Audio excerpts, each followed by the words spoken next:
고백자 막시무스. 신학과 하나님의 아들의 성육하신 섭리에 관한 200편의 본문 2. 1번. 하나님은 근원이 없으시며 단순하고 존재를 초월하시며 부분들도 없고 나눌 수도 없습니다. 신격은 통일체인 동시에 삼위일체입니다. 즉 완전한 하나요 완전히 셋이십니다. 신격은 나눌 수 없습니다. 아버지나 아들이나 성령은 불완전한 하나님이 아닙니다.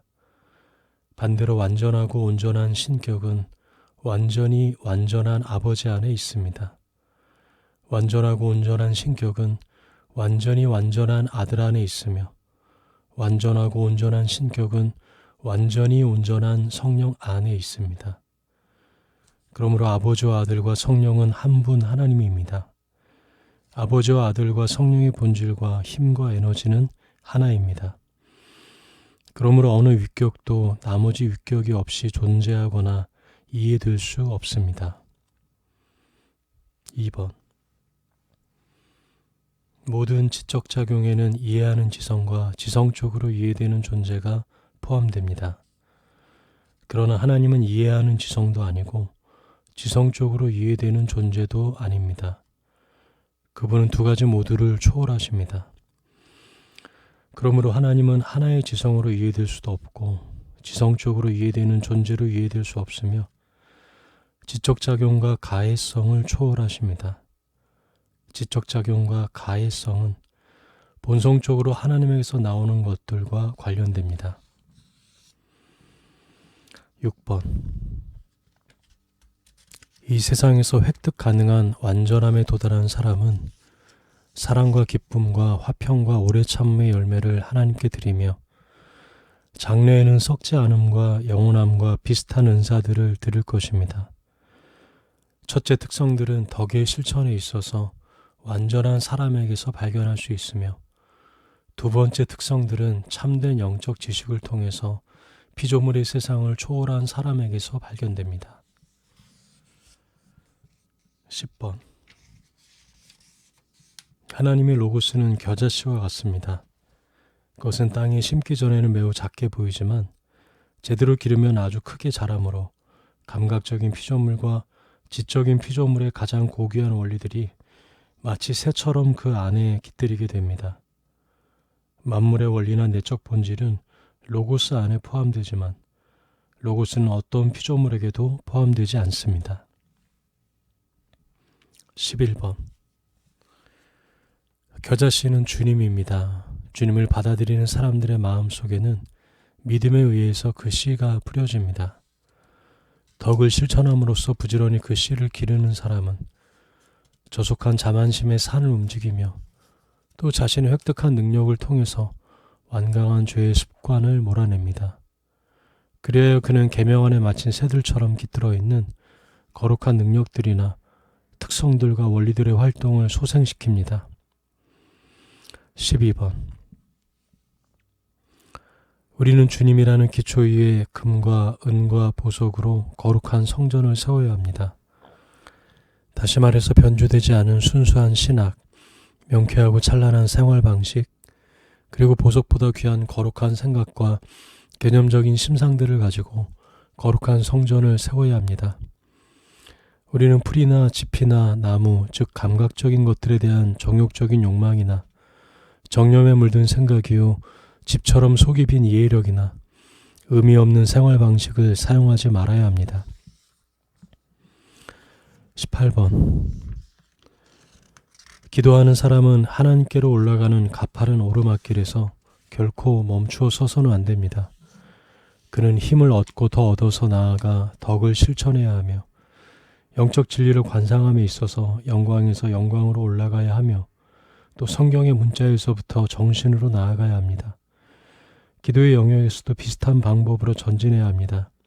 그는 지성과 영혼의 결심을 인간적인 것에서부터 신적인 것이게로 들어올려야 하며 그럼으로써 그의 지성은 승천하신 자요 어디에나 편재하시는 하나님의 아들 예수를 따를 수 있습니다. 20번. 하나님의 로고스는 산만하지도 않고 장황하지도 않으며 다양한 원리들을 포함하고 있는 통일체입니다. 각각의 원리는 로고스의 한 가지 측면입니다. 그러므로 진리에 대해서 말하는 사람은 항상 하나님의 로고스에 대해서 말합니다. 22번. 우리의 지성에서 자연스럽게 솟아나는 생각은 지성에 감추인 활동을 알려주는 사실입니다. 마찬가지로 본질상 하나님의 로고스이시며 생각이 그 근원인 지성을 알듯이 아버지를 아시는 분은 자신이 아는 아버지를 계시하십니다. 그러므로 그분이 없으면 어느 피조물도 아버지께 가까이 갈 수 없습니다. 그런 까닭에 그분은 모사라고 불립니다. 26번. 아직도 육체의 정욕적인 욕망을 충족시키는 사람은 우상을 만들고 숭배하는 사람으로서 갈대아 땅에 삽니다. 그러나 그가 상황을 분별하기 시작하여 본성이 요구하는 생활 방식에 대한 통찰을 얻으면 그는 갈대아 땅을 떠나서 메소포타미아의 하란으로 갑니다. 하란이란 덕과 악의 중간 상태, 감각의 미망에서 아직 정화되지 못한 상태를 의미합니다.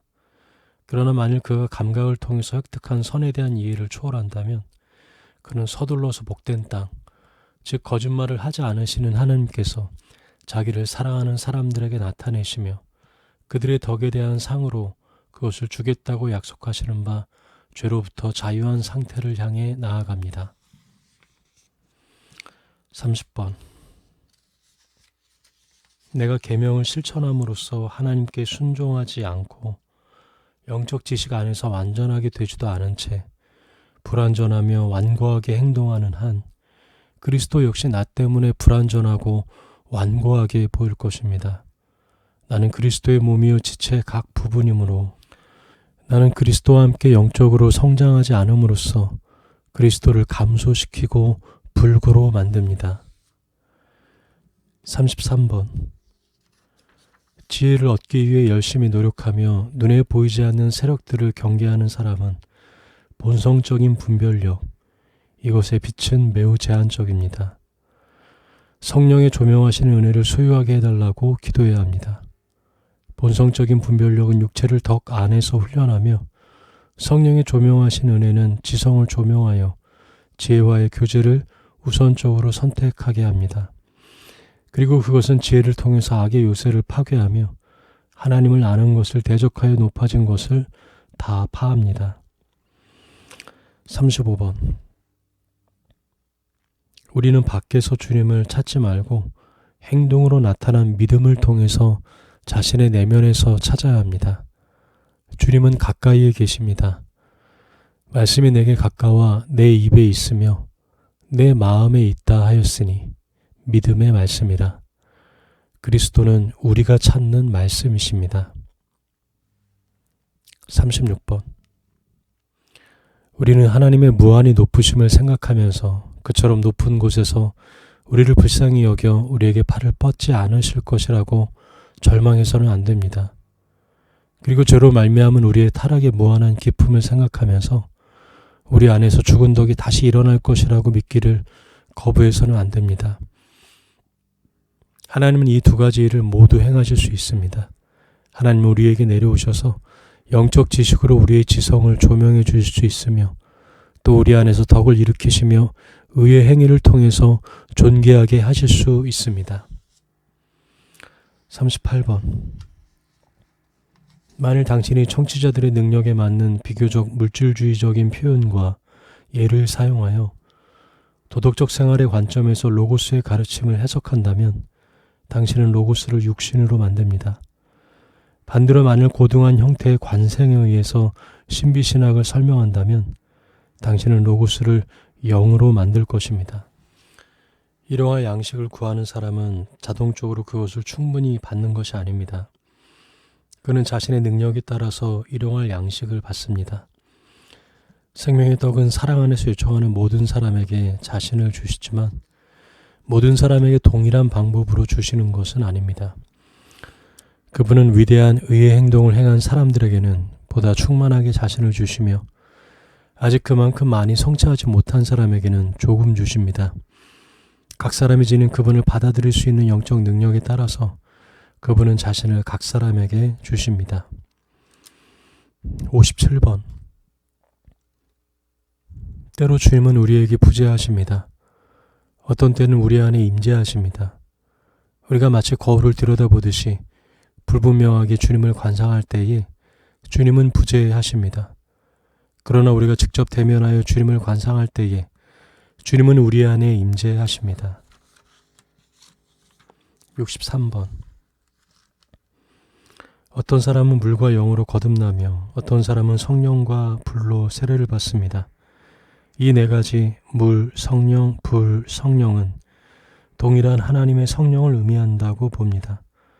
성령은 어떤 사람들의 몸의 표면적인 더러움을 깨끗이 씻어주므로 그들에게 있어서 성령은 물이 됩니다. 또 성령은 어떤 사람들로 하여금 적극적으로 덕을 실천하게 하므로 그들에게는 성령이 영이 됩니다. 성령은 어떤 사람들의 영혼 속 깊이 있는 내적인 더러움을 제거해 주므로 그들에게는 불이 됩니다. 다니엘의 말에 의하면 성령은 어떤 사람에게 지혜와 영적 지식을 주므로 성령입니다. 동일한 한 성령이시지만 각 사람에게 작용하시는 방법에 따라서 다른 명칭을 취하십니다. 67번. 성경에서 하나님의 로고스는 그것을 받아들이는 사람의 주관적인 능력에 따라서 이슬, 물, 샘, 그리고 강이라고 불립니다. 로고스는 밖에서부터 몸을 공격하는 정념들의 뜨거운 에너지를 소멸하기 때문에 이슬이라고 불립니다. 또 독에 의해 존재의 깊은 곳이 마비된 사람에게는 물이 됩니다. 물은 반감에 의해서 반대되는 것을 파괴할 뿐만 아니라 행복으로 이어지는 소생하게 하는 능력을 주기 때문입니다. 내면에서 관상적 경험에 샘이 계속 작용하는 사람에 있어서 로고스는 지혜를 주는 샘입니다. 구원에 대한 참된 가르침을 흘려내보내는 사람에게 있어서 로고스는 사람들과 가축과 들짐승과 식물들의 물을 풍부하게 공급해주는 강입니다. 68번. 수덕 생활을 하면서 고귀하고 열심히 덕의 경주를 하며 자만심으로 인해 오른쪽으로 치우치거나 정념들을 향하는 성향 때문에 왼쪽으로 치우치지 않으며 하나님의 뜻에 따라서 발걸음을 내딛는 사람들에게 있어서 하나님의 로고스는 길이 되십니다. 70번. 주님은 빛, 생명, 부활, 그리고 진리라고 불립니다. 주님은 영혼에게 광채를 주시며 무지의 어두움을 몰아내고 지성을 조명해 주어 말할 수 없는 것을 이해할 수 있게 해주시며 깨끗한 사람들만이 감지할 수 있는 비밀들을 계시해 주시기 때문에 빛이십니다. 주님은 자기를 사랑하는 영혼들에게 거룩한 나라에 속한 활동을 주시기 때문에 생명이십니다. 주님은 물질에 애착하는 지성을 들어올려 모든 부패함과 썩어진 상태를 제거해 주시기 때문에 부활이십니다. 주님은 자격이 있다고 판단된 사람들에게 변함이 없는 거룩한 상태를 주시기 때문에 진리이십니다.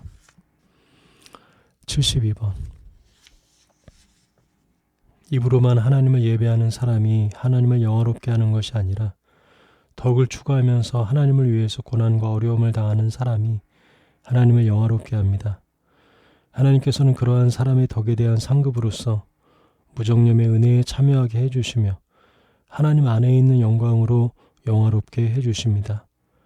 주님은 순환이 가까워졌을 때에 지금 인자가 영광을 얻었고 하나님도 인자를 위하여 영광을 얻으셨도다. 만일 하나님이 저로 인하여 영광을 얻으셨으면 하나님도 자기로 인하여 저에게 영광을 주시리니 곧 주시리라고 말씀하셨습니다. 이로 보건대 덕을 위해서 참고 견디면 거룩한 선물이 주어집니다. 76번.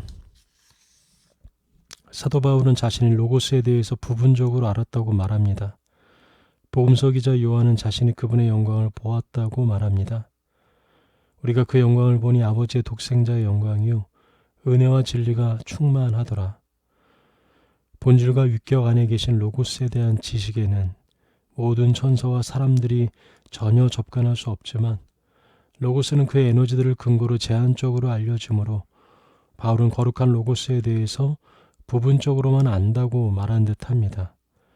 인간으로서 로고스의 성육신의 신비에 완전히 전수를 받은 요한은 자신이 육신이 되신 로고스의 영광, 다시 말해서 은혜와 진리가 충만한 하나님이 인간이 되신 목적을 보았다고 말했습니다. 우리는 우리가 걸어가는 신령한 길의 각 단계에 상응하는 은혜를 그분의 충만함으로부터 받습니다. 그분은 육신으로 오심으로써 우리를 위해 인성 안에 있는 자신을 영화롭게 하고 거룩하게 하십니다. 성경은 그가 나타내심이 되면 우리가 그와 같이 될 것이라고 말합니다. 81번. 깨끗한 마음이란 어떤 방법으로든 사물을 향하는 본성적인 추진력을 갖지 않은 사람입니다. 그러한 마음이 아주 단순한 상태에서 아름답게 다듬어진 서판처럼 되면 하나님께서 그 안에 와서 거하시면서 하나님 자신의 법을 기록하십니다. 86번. 성경에 의하면 시대를 초월하는 것이 있다는 것을 알 수 있습니다. 성경은 그런 것이 존재한다는 것이 적겠지만 그것이 무엇인지 구체적으로 언급하지는 않았습니다. 그러므로 시대를 초월하는 것, 즉 더럽혀지지 않은 하나님의 나라가 있습니다. 우리는 그 나라가 구원받은 사람들의 유업이요 그들의 거처라고 믿습니다. 그 나라에 도착하면 모든 움직임으로부터의 쉼을 얻습니다. 왜냐하면 이제 그들이 통과해야 할 시간이나 시대가 없기 때문입니다. 88번. 어떤 사람은 하나님 나라에서 성도들이 누리는 완전한 상태가 어떤 것일지 발견하려 합니다.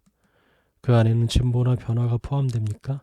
아니면 고정된 상태입니까? 몸과 영혼이 어떤 방법으로 존재한다고 생각해야 합니까? 영혼이 영적인 길을 걸어가고 있는 동안에는 덕과 관상에 의해 양육되며 마침내 영혼은 모든 피조물을 초월하여 그리스도의 장성한 분량의 충만을 획득합니다. 성장 단계를 완성한 영혼은 자기에게 주어진 거룩한 완전을 유지해주는 일종의 썩지 않는 양분과 영원한 행복한 상태를 받습니다. 90번. 어떤 사람은 하늘나라와 하나님의 나라가 어떻게 다른지를 알고자 합니다. 그것들의 실질적인 본질에 차이가 있습니까? 아니면 차이는 개념적인 것에 불과합니까? 두 나라의 실질적인 본질은 다르지 않으며 그것들에 대한 우리의 개념이 다를 뿐입니다. 하늘나라는 하나님 안에 존재하는 피조물의 내적 본질들을 인식함으로써 그것들에 대해 더럽혀지지 않은 영원한 지식을 소유하는 데 존재합니다. 하나님의 나라는 본질적으로 하나님과 관련된 축복들을 은혜를 통해서 나누어 갖는 것입니다. 전자는 피조물의 완성과 관련되며 후자는 그것들이 완성된 후의 상태에 대한 우리의 개념과 관련됩니다. 91번. 천국이 가까웠느니라는 말씀은 일시적인 제한을 암시하는 것이 아닙니다. 그 나라는 볼 수 있게 임하는 것이 아니요 또 여기 있다 저기 있다고도 못합니다. 이 말씀은 성도들이 각기 자기의 내적 상태에 따라서 누리는 그 나라와의 관계를 언급합니다. 성경은 하나님의 나라는 너희 안에 있느니라고 말합니다. 95번. 덕을 실천하는 사람과 세상을 사랑하는 사람 모두 고통을 경험합니다. 전자는 덕의 실천에 수반되는 수고 때문에 고통을 경험하고 후자는 물질의 무익함 때문에 고통을 경험합니다. 그러나 전자의 고통은 유익한 것이고 후자의 고통을 부패하게 하는 파괴적인 것입니다. 로고스는 두 사람 모두를 고통에서 구해줍니다. 전자의 경우에는 무정념을 통해서 획득되는 관상으로 수덕적 수련의 수고를 덜어주시며 후자의 경우에는 회개에 의해서 타락한 것들에 대한 애착을 무효화하십니다. 97번. 우리는 육체의 정념들을 죽여야 할 뿐만 아니라 영혼의 정념에 물들 생각들도 죽여야 합니다. 이런 까닭의 시편 기자는 아침마다 내가 이 땅의 모든 악인을 멸하리니 죄악 행하는 자는 여호와의 성에서 다 끊어지리로다 라고 말합니다. 다시 말해서 몸의 정념들과 영혼의 경건하지 못한 생각들을 모두 죽이라고 말합니다. 99번. 영적인 길의 초보자에게 오직 친절에 의해서만 계명을 실천하라고 가르치지 말고 하나님의 심판을 상기함으로써 싸움을 계속하도록 유도해야 합니다. 그렇게 하면 그는 사랑에 의해서 거룩한 것을 바랄 뿐만 아니라 두려움에 의해서 악한 것을 피할 것입니다.